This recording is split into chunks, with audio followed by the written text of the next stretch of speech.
लोकतंत्र की धज्जियां उड़ाकर अगले चुनाव के लिए अपनी पार्टी की मजबूती का ढांचा बनाया जा रहा है। हंस रहे हैं गृह मंत्री जी, हंस रहे हैं। पूरी योजना बना रखी है। चाणक्य आज अगर जिंदा होते तो वो भी चौंक जाते आपकी राजनीतिक कुटिलता पे।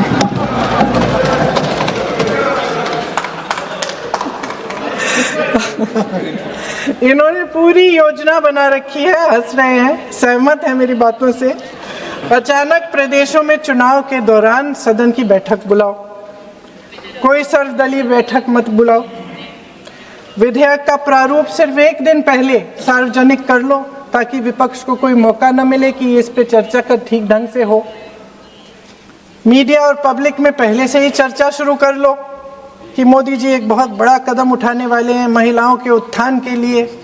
ये विपक्षी दल के जो नेता हैं कुछ समझते नहीं हैं, राष्ट्र के हित में कुछ करते नहीं हैं, विरोध करेंगे। बेचारे मोदी जी इतना बड़ा कदम उठाने वाले हैं, सबको इनका साथ देना चाहिए राजनीति से ऊपर उठकर। और ये कर करके विपक्ष को धर्म संकट में डाल दो।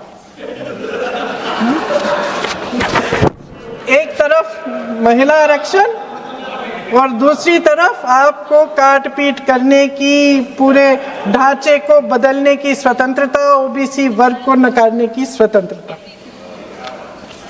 अध्यक्ष महोदय, राजनीति में कुटिल होना अपनी जगह है, शायद हमें और थोड़ा होना भी चाहिए इस तरफ वालों को, लेकिन सत्ता बनाए रखने की महत्वाकांक्षाओं को परे करके देश के हित के लिए सही निर्णय लेना अलग है।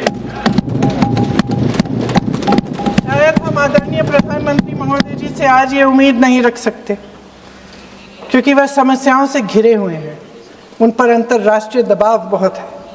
महिला आरक्षण जैसे ऐतिहासिक कदम को उन्होंने सत्ता को बनाए रखने का एक कमजोर बहाना बना दिया है।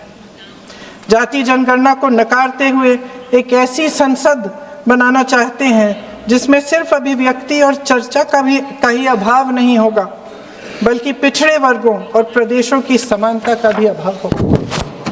हमारी मातृभूमि की अखंडता का आधार है one citizen, one vote, one value.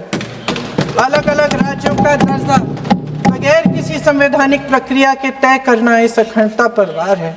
इससे हम कैसे सहमत हो सकते हैं? अध्यक्ष महोदय, इन्हीं 543 लोकसभा क्षेत्रों में से महिलाओं को 33% आरक्षण क्यों नहीं दिया? अगर पद खोने का डर नहीं है तो कुछ लोग अपना पद खो लें।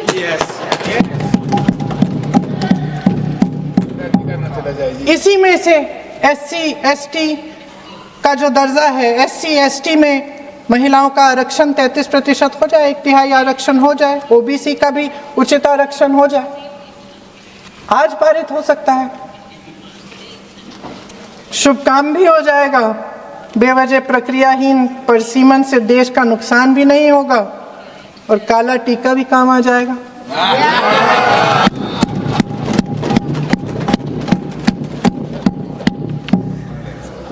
सदन की सर्वसहमति से देश के इतिहास में एक महत्वपूर्ण कदम उठाने पर आदरणीय प्रधानमंत्री महोदय जी का नाम भी लोकतंत्र का गौरवमय पन्नों में लिखा जाएगा। अध्यक्ष